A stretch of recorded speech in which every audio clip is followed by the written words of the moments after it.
to protest injustice and to honor the fallen of the 1890 Wounded Knee Massacre. Many Indigenous people from many reservations gathered at Wounded Knee for an occupational sit-in protest.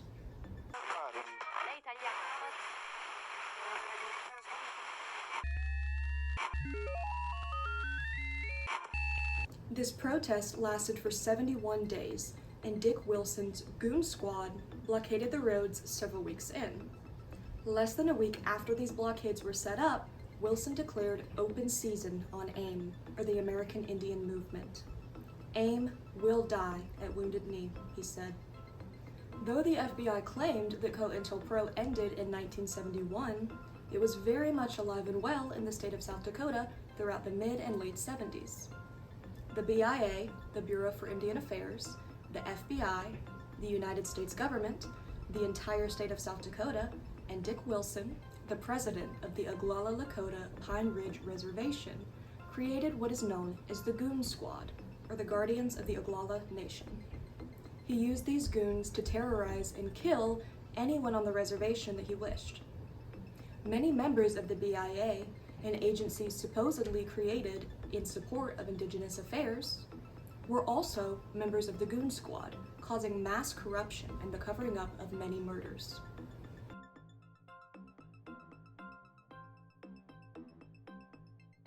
The BIA was formed as far back as 1824 as the federal government's Department for Indigenous Affairs, though it has from its inception been quite deceptive and not really for Indigenous people. In 1871, the United States government abolished the rights of Indigenous individuals and the federal government to make treaties between one another. In the late 1800s, tribes were then consolidated into prisoner of war concentration camps, often just called reservations, and they lost their sovereignty. The Indian Relocation Act was later passed in 1956 in an attempt to get natives off the reservation and into cities working. This resulted in mass unemployment, homelessness, and poverty for many Native Americans. AIM was created in 1968 to address the issues of sovereignty, child removal, police brutality, and poverty. At least a third of Indigenous children were adopted into white families and raised to be white. Many others were taken to Indigenous boarding schools, oppressed out of their Indigenous ways, and forced to assimilate into European American culture.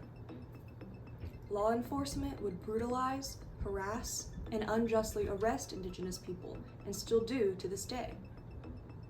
Indigenous people have largely been kept in poverty by the government intentionally. To this day, while the government is technically required to supply clean running water to reservations, judges' rulings have made it so they don't have to.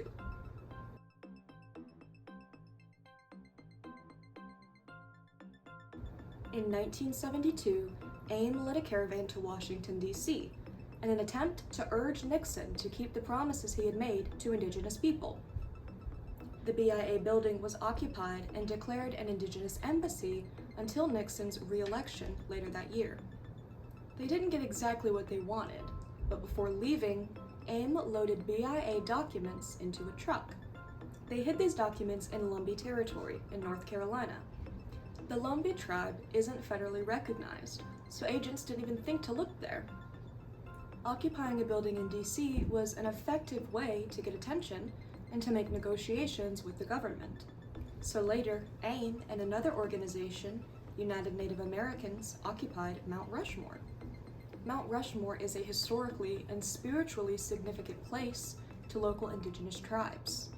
To deface the monument with carvings of the faces of colonizers was equal to blasphemy. LaDonna Harris was a Comanche person. She was also married to a U.S. Senator. This gave her the unique ability to act as a liaison between the federal government and the Indigenous and truly be on the side of the Indigenous. In one of her many addresses to senators, without knowing this to be true, and without knowing why she said it, she announced that 80% of America's raw materials were on Indigenous lands. This specific instance is now regarded as a spiritual guiding of the Indigenous people. I mention it, one, because it's interesting to me, and two, because this is only the first of several instances of Indigenous resistance fighters being guided by a mysterious supernatural force. This wasn't just a freedom movement, it was also a spiritual movement.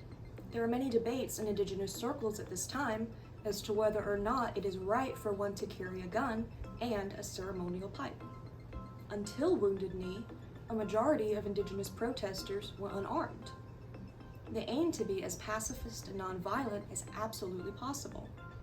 And even still, during Wounded Knee, the Indigenous much preferred communicating their wishes with the federal government rather than just shooting away.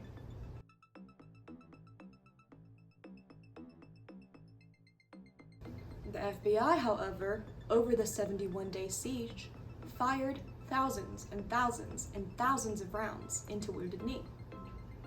It was also clear to the people inside Wounded Knee that there was a federal informant hiding among them, as every one of their plans would get out and the federal government could never be caught surprised. During the siege, the Goon Squad was almost completely dismantled. Chief U.S. Marshal Colburn and federal negotiator Frizzle were detained at gunpoint at the blockade that the goons set up so as not to allow food into the Indigenous. When this happened, the blockade was taken down by U.S. Marshals. A dozen goons were also arrested. The very same night, the FBI went to the jail, bailed out the goons, gave them fully automatic M16 rifles, and set them back where they originally were. Upon another attempt to remove the blockade, FBI operations consultant Richard Held flew in by helicopter to discuss with the marshals. Orders from Washington were not to remove the blockade. A few nights later, the U.S. Marshals reported automatic weapons firing behind them. This was from the goons, who were positioned further back, firing at the protesters. The protesters thus fired back, and the marshals were caught in the crossfire. On May 8, 1973, the proxy war was set to end. AIM leaders agreed to lay down their arms and to submit to being arrested. The Indigenous protesters decided to gather that night for song and prayer. They sang a song of honor and memorial to their ancestors, especially to those who had been lost at Wounded Knee. At this time, clouds began to form and strong winds began to blow. Rain began to pour down, and according to the protesters, there was an owl that guided them out of Wounded Knee and away from the federal agents with its hooting. The protesters were largely able to escape and go back to their reservations. After they left, Dick Wilson toured the remains of Wounded Knee. During this tour is when he vowed to take care of the protesters if the FBI failed to. He was asked if he meant that he would shoot them. "You said it. We'll take care of them." At this time, at least 8 Indigenous people were already mysteriously disappeared, presumed dead. Even with eyewitness accounts confirming that it was Goon Squad members who murdered specific individuals, no investigations have ever been conducted into the murders, disappearings, or injuries at Wounded Knee. After Wounded Knee is what is now called the Reign of Terror by Dick Wilson and his Goon Squad. In the 3 years after Wounded Knee, on the Pine Ridge Reservation, 2 federal agents and 60 AIM supporters were murdered. The Goon Squad, and according to witnesses, the FBI itself, killed so many people at Pine Ridge Reservation that it became the unseen murder capital of the United States. In the mid-70s, Pine Ridge had 170 murders per 100,000 individuals, while cities described as murder-ridden, like Detroit and New York, only had 45 and 37 murders per 100,000 individuals, respectively.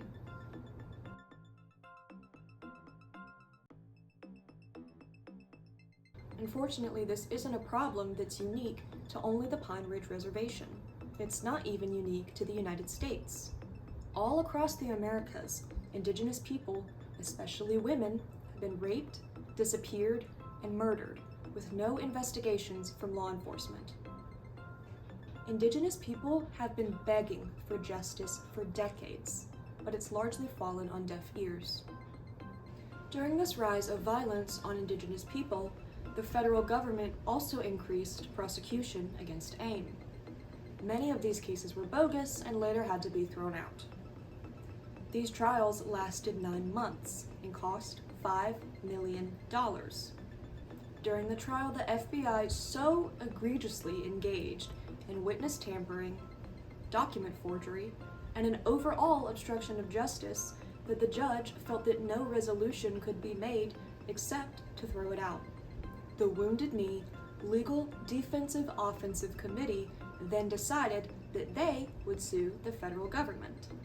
This suit was over jurisdiction and whether or not the U.S. was legally entitled to enforcing their laws on Indigenous-owned lands. The doctrine of discovery is the entire foundation of the United States, and so a federal judge ruled that they did indeed have jurisdiction. In 1991, federal judge Gerald Heaney did conclude that the government did overstep with a military-style invasion. He also determined that the FBI was at least somewhat responsible for terrorism and violence on the Pine Ridge Reservation. He stated that Native Americans were at least partially responsible for the bloodshed at Wounded Knee, but that the FBI must take accountability. To this day, no federal government agency ever has. The FBI has never been held responsible for the devastation at Wounded Knee or the Pine Ridge Reservation.